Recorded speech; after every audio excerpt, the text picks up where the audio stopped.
Née le 9 juin 1973, Magali Madison fête son 50e anniversaire ce jour.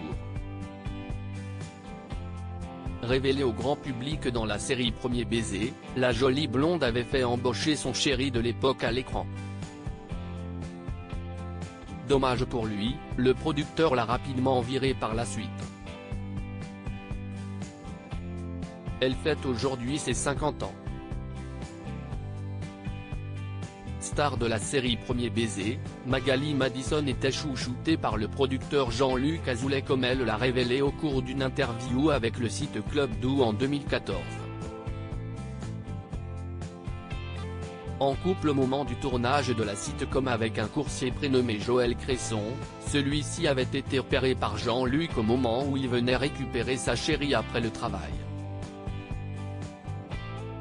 Beau jeune homme, il avait tapé dans l'œil du producteur qui l'avait invité à un repas de production.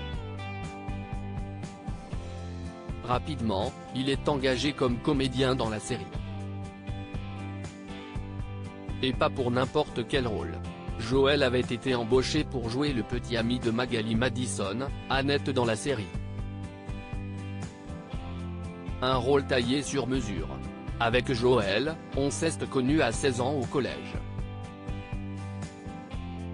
Un jour, il vient avec moi à un repas de production.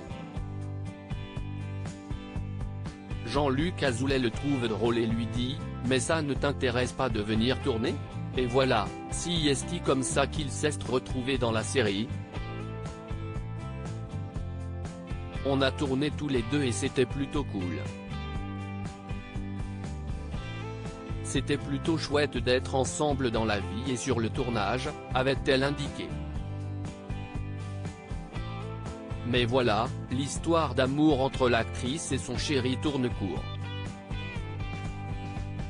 Immédiatement, Jean-Luc Azoulay décide de virer Joël du programme, son seul souci étant de protéger la comédienne qui semble véritablement et sincèrement appréciée. Pourtant, Magali avait tout fait elle aussi pour préserver Joël. Elle l'avait même prévenu de ne pas dire au producteur qu'ils s'étaient séparés. Malheureusement, il a tout de même voulu annoncer leur rupture. Inévitablement quelques jours plus tard, il était rayé définitivement de la série. Comme Jean-Luc aimait bien qu'il y ait une bonne ambiance sur le tournage, que tout se passe bien, ben voilà. Moi je lui avais dit, à Joël note de la rédaction, peut-être que ce serait bien de ne pas dire qu'on est séparés si tu veux rester. Il n'a pas fait ce choix-là et voilà, il a disparu de la série. Jamais je n'aurais fait une chose pareille, ça aurait été nul de ma part. A-t-elle confié. De son côté, Joël Cresson avait également évoqué son départ de la série sur le site Sitcomology, ça a été très rapide.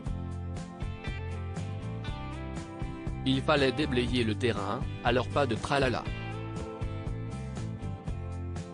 Un résumé simple et efficace.